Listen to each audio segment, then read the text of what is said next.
Welcome to this explainer. Today, we're diving into the ultimate guide for keeping the incredibly forgiving Dallas fern lush and thriving in your home.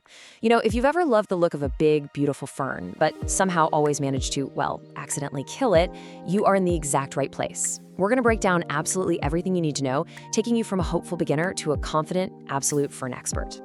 So here's our game plan for today. First, we'll officially meet your forgiving fern and then figure out how to set up the perfect environment. Next, we'll master the holy trinity of watering, soil, and feeding.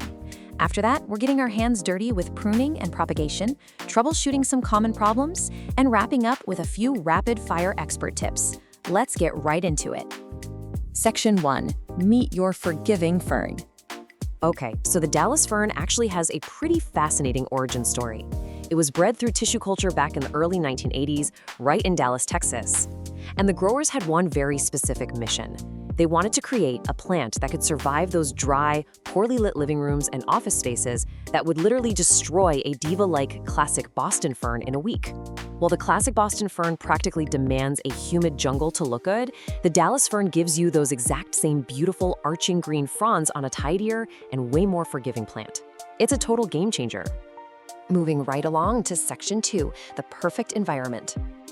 Now that we know just how resilient this plant was engineered to be, let's talk numbers. Specifically, 40 to 50%. This is your humidity sweet spot. While other ferns throw a complete tantrum if your air isn't practically dripping with moisture, the Dallas fern stays perfectly happy at standard 40 to 50% household humidity. Seriously, this is its absolute superpower. For most of us, it means you can grow a lush, beautiful fern without needing to buy extra gear, humidifiers, or those messy pebble trays. It thrives right in your ordinary living room air. And when it comes to lighting, the Dallas fern really prefers medium to bright indirect light. But what does that actually mean in real life? Let's use the book test. If you can sit in a spot and comfortably read a physical book during the day without turning on a lamp, your fern is going to be content there too. It copes with dimmer rooms far better than most ferns, meaning a north-facing window or a spot a few feet back from an east-facing window is pretty much ideal. Just keep it out of the harsh, direct afternoon sun. That'll scorch its leaves into crispy toast and, nobody wants a toasted fern. All right, Section 3, watering, soil, and feeding. Let's look at the intermediate care routines to really make this plant pop. The real secret to a lush Dallas fern is striking a delicate balance. You want the soil evenly moist but never waterlogged. Basically, wait until just the top inch of soil feels dry before you water it again. And to achieve that perfect balance, you need the right soil recipe. Ditch that heavy, generic potting mix. Instead, whip up a light, airy blend of 2 parts coco coir for moisture retention and a generous 1 part perlite so those roots can actually breathe. Finally, because ferns are very light feeders, just a half-strength liquid fertilizer once a month during the spring and summer growing season is all it needs. Oh, and remember to stop feeding entirely in the winter. Which brings us to Section 4, pruning and propagation. Time for the expert-level stuff. Quick aside before you start snipping away at your plant, please don't panic if you flip a leaf over and see neat little rows of brown dots. New plant parents almost always mistake these for some terrifying bug infestation, but they are completely natural. They're called sori, and they contain the fern's spores. Since ferns don't flower or produce seeds, this is literally how they reproduce in the wild. If the dots are in neat, symmetrical rows, just put the bug spray down and leave them be. It's actually a sign of a really happy, mature plant. Now, propagating your Dallas ferns requires root division, mainly because ferns don't grow from simple leaf cuttings like a lot of other houseplants. But honestly, it's incredibly satisfying and super simple. Just wait for spring when the plant is actively growing. First, slide it out of its pot and gently brush away the loose soil. Second, pull or cut the root clump into sections. Just make sure each new section has a good chunk of roots and several healthy fronds attached. Finally, pop them into some fresh, airy potting mix at the exact same depth they were growing before. Keep them a little humid for the first week, and boom, you instantly have brand new ferns to share. Section 5, pests and common problems. Because hey, even the toughest plants have bad days. So why is my fern drooping?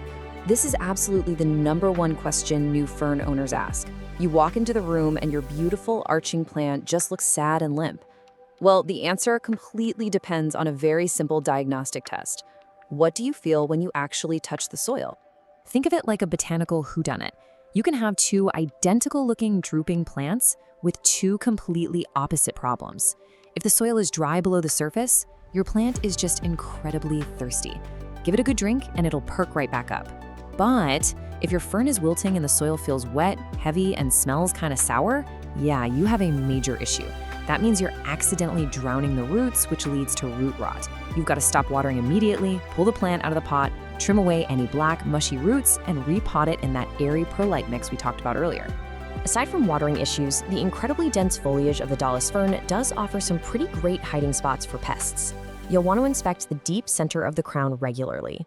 If you spot fine webbing and dull leaves, you're likely dealing with spider mites. Just rinse them off and hit them with a little neem oil. On the other hand, white cottony tufts, that means mealybugs, which you can easily dab away with a Q-tip and some rubbing alcohol. And lastly, if you see tiny flies buzzing near the dirt, you've got fungus gnats. Just let that top layer of soil dry out a little bit more between waterings. The golden rule here is to treat pests gently, because ferns are highly sensitive to harsh chemical bug sprays. All right, Section 6, Expert Tips for Success. Let's finish strong. To wrap this explainer up, I want to hit you with a few rapid-fire pro tips. Remember, while this plant forgives low light and lower humidity, it still has its limits. A constant blast from a hot, dry heating vent in the winter will turn those gorgeous fronds into a crispy mess, for sure. Keep it away from drafts. Next, give the pot a quarter turn every week so it grows evenly on all sides. Also, if your tap water is hard, try switching to filtered water to prevent mineral buildup. That's usually what causes those annoying brown tips. And finally, when you do get a dead or yellow frond, don't just snip off the tip and leave an awkward stub. Reach deep in there and trim it right at the absolute base of the soil line. It keeps the crown tidy and makes room for fresh new growth. And there you have it, your complete beginner to expert roadmap. You know how to give it the right light, mix the perfect soil, water it like a seasoned pro, and handle literally any curveball it throws your way. So take a quick look around your home or office right now. With the tough, forgiving Dallas fern completely demystified, what space in your home is waiting for a lush green addition? Go find that perfect spot and enjoy your beautiful new plant. Thanks for joining me on this explainer, and happy growing!